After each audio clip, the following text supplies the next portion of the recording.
Welcome to Jet Recaps. Today I will show you a horror thriller movie from 2015, titled Intruder. The first scene reveals a big house belonging to Anna and her sick brother Conrad. Anna suffers from agoraphobia and has not left the house since her father died 10 years ago. She spends her time taking care of Conrad, who is dying from pancreatic cancer. And she gets their daily food from a food delivery guy, Dan, who goes all the way out to make sure her food orders are never mixed up. Knowing he will be dying anytime soon, Conrad encourages Anna to forgive their dad and leave the house, but Anna wouldn't budge. And not even Charlotte, a lawyer he hires, could persuade Anna to give up the house. Conrad finally passes one night, leaving her alone in the big house. The next day, Anna breaks into Dan's arms sobbing when he comes to deliver their food.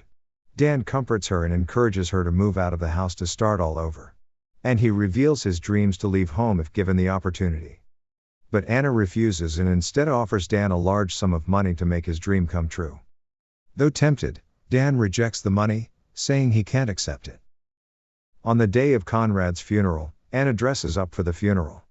But she was unable to overcome her fears to leave the house. And not even the persuading voicemail from Charlotte could make her change her mind. Anna resigns to her fate and decides to keep herself busy by brewing tea. As she goes about, she hears the sound of a car driving into the residence. She watched from the window as three men approach the house. And from their conversation, she deduced that they are intruders. Believing Anna is away attending her brother's funeral, Perry, Vance, and JP had decided to break into the house in her absence, to steal her money which they had learned about anonymously. As the search continues, they hear the kettle whistling. Anna had forgotten to put off the gas earlier before she went into hiding. Realizing Anna is in the house, JP, the leader, orders them to cut the phone lines and find her. Perry finds her after a while, but Anna escapes from him. However, on reaching the door her phobia kicked in, and she stood frozen, refusing to take a step outside. The three are surprised when they discover she cannot leave the house. And they drag her to the couch to interrogate her about the location of the money. But she refuses to tell them. Perry then resorts to using violence. But Vance, JP's younger brother, is against it and attempts to leave. However, JP convinces him to stay, and they continue their search for the money. They leave Perry to watch over Anna as they search the house. Curious to know why she is scared, Perry duct tapes her ankles together and drags her outside. And immediately, Anna goes into a panic mood and begins to hallucinate. JP hears her scream and rushes outside to rescue her.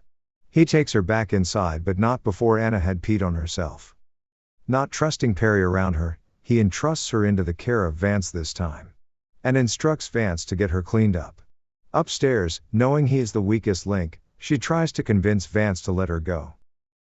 Dan arrives at the scene, looking for Anna since she did not show up to her brother's funeral. And he is shocked when he sees Vance in Anna's house, and as they argue, Anna runs into hiding. The other two hear the argument and go upstairs. When they see Dan there, they hit and restrain him despite Vance's objections. Afterward, they go in search of Anna. Perry kills her pet bird to lure her out, and Vance finds her in the bathroom. But before he could get a hold of her, she stabs him with her hairpin. And he bleeds to death. Afterward, she drags his body into the basement. Confused, JP and Perry follow the trail of blood into the basement and are shocked to find Vance's dead body. Anna then quickly activates a switch that retracts the staircase of the basement, locking them in.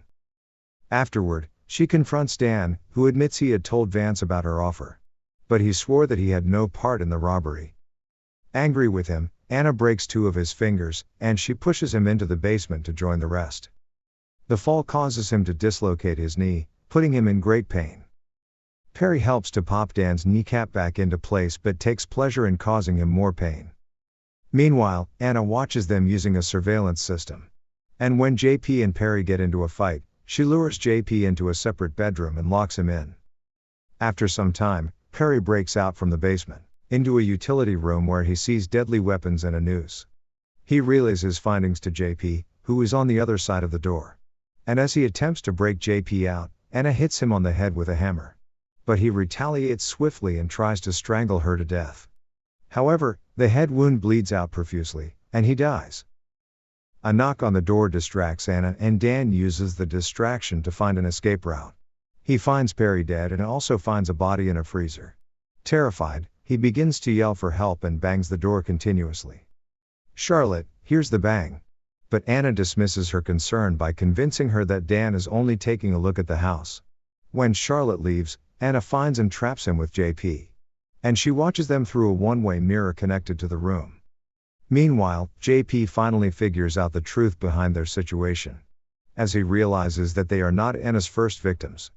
He then accuses Anna of luring guys into the basement and watching while Conrad kills them. Anna confirms this but argues that they only killed pedophiles like her father. She recalls how her father had abused her as a child, causing her phobia. And Conrad had killed him to save her. And they also decide to lure and kill other pedophiles, as they believe they are doing a good service to society by getting rid of them. But instead of feeling sorry for her, JP hurts her psychologically with his words, and taunt her about the death of Conrad. Angry, she reveals a gun with a single bullet to Dan. And she promises to release him if he kills JP. But Dan refuses, and JP takes the gun from Dan when he realizes her plans. Anna then attempts to manipulate JP psychologically to kill himself for causing his brother's death. JP plays along to this initially but laughs it off. Realizing Anna's soft spot for Dan, he proposes a deal and attempts to kill Dan if she refuses. Anna falls for this, and she unlocks the door and lets them go. However, blinded with rage, JP returns to the house despite Dan's objections to avenge his brother's death. Hoping to burn her to death, he pours gasoline around the house. Anna attacks him, but he retaliates and attempts to rape her as he chokes her to death with a pillow. Dan intervenes, and Anna uses the distraction to grab the gun from JP's pants and shoots him. With JP dead, Dan leaves wordlessly and drives off. The movie comes to an end as Anna overcomes her fears by stepping out of the house. And afterward, she set the house ablaze. If you enjoyed this recap, kindly like and subscribe to our channel and click on the bell icon. Do let us know what you think about the movie in the comments section below. Enjoy other movie explanations on our channel. Thanks for watching.